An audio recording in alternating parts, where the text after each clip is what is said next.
Hello friends, hope you're well. Techman Pat here. Today we're taking a look at this, the AC1200 or VR300 from TP-Link. And I'm really excited because I get a lot of questions about what's sort of the best modem for fiber to the node, fiber to the curb, even fiber, and what will actually be in your budget. And I sort of been looking for a very low-end modem that will do a lot of things, and there's some things that it can't do, and we're going to talk about that. So let's get into a quick review and my suggestion for a budget modem for your NBN. Let's get started.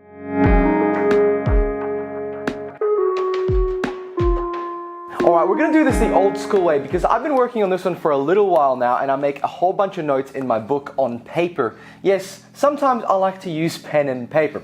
So a couple of things.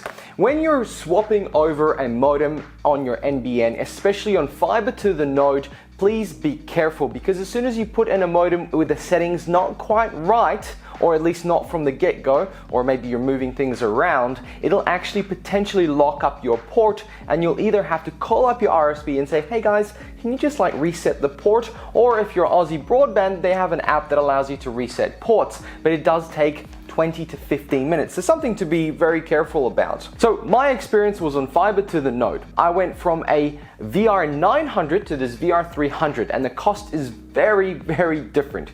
This starts at around $90, and I've put the link to Amazon where you can purchase that below. Feel free to have a look, and you can also buy it at your local shops, but I think they have a special on it at the moment. In any case, this is about $90 compared to the $170 of my VR900. And what is the main difference? Well, first of all, the VR900 has a 3G and 4G dongle fallback for when the internet goes down, and it has a few slight differences in regards to the features. However, this VR300's Wi-Fi has been upgraded since the old revision of it, and it comes with a really good 5G and 2.4 gigahertz Wi-Fi connection. I would always suggest use the 5G, and this will work really well in a medium to small home. Now let's move on to some of the other features. TP-Link brings you a lot of cool things like QoS, so quality of service, where you can set up different services to have different priorities on the bandwidth that you have, depending how much bandwidth you do have, and that really depends on your connection. Obviously it can do then fiber to the curb. Again, it's very similar to fiber to the node. It does use the DSL module line, and you can do fiber, which has the WAN port on the back. So this is an all-you-can-eat buffet in regards to a modem. You can also do ADSL2 plus and ADSL, which kind of begs the question, why bother? But it is the same module that uses fiber to the node. But just in case you're still on the old one, which I believe nobody should be, you can still use it with ADSL2+. What's also missing from this model is the ability to connect up a VoIP phone, and I know a lot of people do still want to use a VoIP phone, but I have found that I personally haven't used a VoIP phone for over 10 years, and neither have my parents. And actually, my wife's parents are the only ones that have it, but they're out on a farm. So, a couple other things to note. We also have lightning protection up to 6 kV, which is really useful, especially in Perth, for example. We've been having a lot of lightning as of recently, and I lose power in this house a lot. I still use a surge protector against it, but it's good to know that just in case the surge protector fails, this modem still has a bit of protection. Also, there's plenty of firewall and security for your Wi-Fi. Obviously, you set everything up, but the default settings are really good. And we'll talk about setting things up in a moment. There's also app management, and TP-Link has a really cool app that I think works really well for the basics.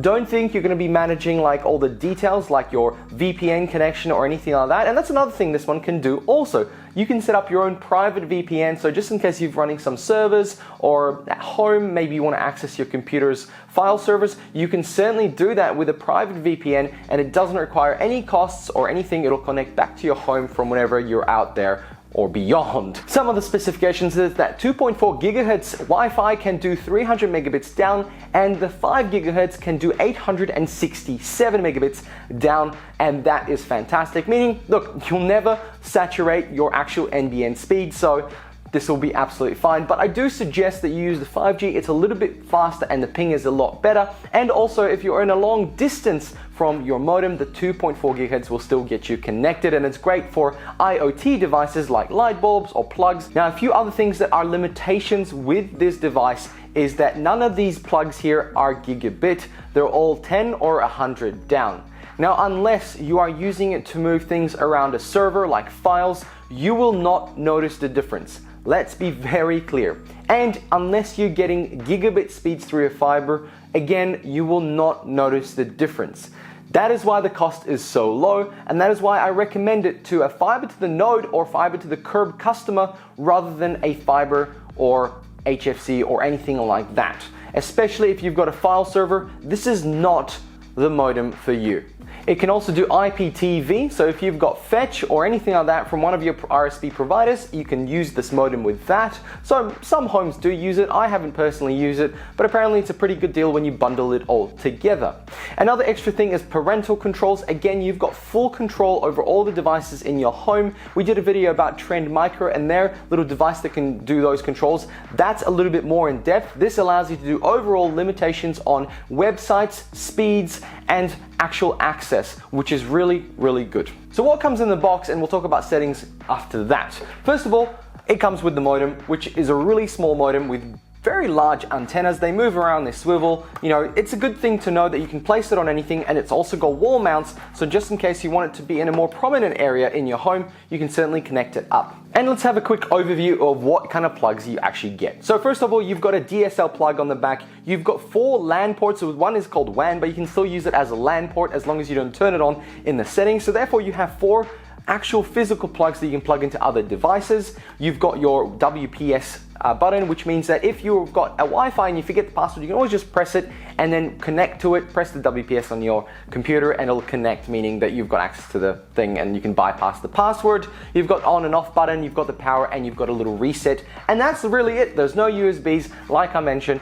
It also comes with 2 DSL cables, which is good in case one breaks. They're a bit finicky and sometimes they're not actually particularly strong. It also comes with the DSL filter, which you won't need most of the time with NBN, obviously if you're not doing ADSL 2+, and it comes with an Ethernet cable which connects to whatever you want it to connect, maybe a computer. But most of the time you can connect via Wi-Fi. If you've got a stationary computer, I don't believe it'll be that close, so you'll still need a longer one, but it's good to know that you can have this in case you need it. And finally, the power cable. It's small, it's fairly light, and compared to this, it is actually quite a small package all in all. This is actually a very small modem for what it is, and it's pretty light, so mounting it on the wall will actually be a breeze. All right, let's talk about setting it up. I highly suggest whatever default settings are in there, you leave them as is. This is one of those plug in and play modems, routers, combos that I would suggest to anyone who's getting set up for the first time with NBN and just want something that works.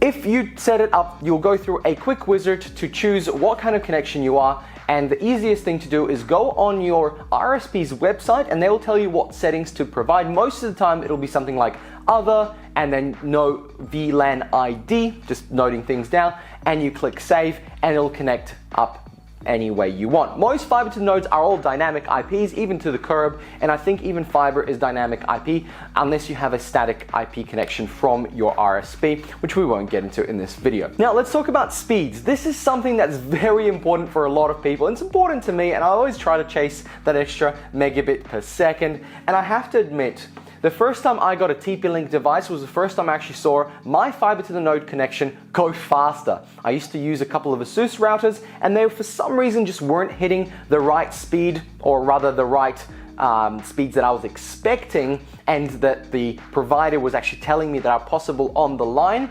And so I found that as soon as I looked up online to figure out maybe if there's any other routers or modems that will actually hit higher speeds, I found that a lot of people were saying TP-Link. So I got a few, tested a few, and I settled on the VR900. It had a few extra features that I really liked, and that USB fallback for your 3G, 4G dongle, I kind of liked, and just in case, because I was working from home, it was pretty helpful. But the price was obviously a lot more expensive. So looking at this, the speed was about 5 to 10% more on this modem than the other one, which could be just the fact that I reconnected and connected it a few times. I did notice that this modem was actually saying that my line max speeds were a lot higher than my older modem, and it could be because this has a newer firmware than my one and it might require an upgrade on my side. But I just want to say that I got more speed with this modem than I did with my VR900. So if you're out there in the market for a replacement to your current modem that was provided by your RSP, or you are signing up to a month-to-month with an RSP and you need a modem at $90, This is probably one of the best things I can recommend that'll get you online, it'll get you fast NBN connections, fiber to the node, even fiber. Fiber doesn't really have that issue with fiber to the node where it really depends on your connection. This will hit 100, no issues at all. If you are going higher than 100, this isn't the one I would recommend in regards to your down speed, but other than that, fiber to the node, fiber to the curb, they can hit a max of 100 down and 40 up. So therefore, this is the best budget modem I can recommend to anyone looking for something that is going to work out of the box and is fast. Friends, I hope this helped you to decide what modem you need in your use case. Feel free to let me know what you guys think in the comments below, and if you have any questions, I'm hopefully going to be able to answer them for you. Thank you very much for watching. Hope you enjoyed this video. Hope it helped you. Make sure you give it a like and subscribe if you want to see more content like this and more tech and gadget content in the future. Thanks for watching. I'll catch you in another one. Bye!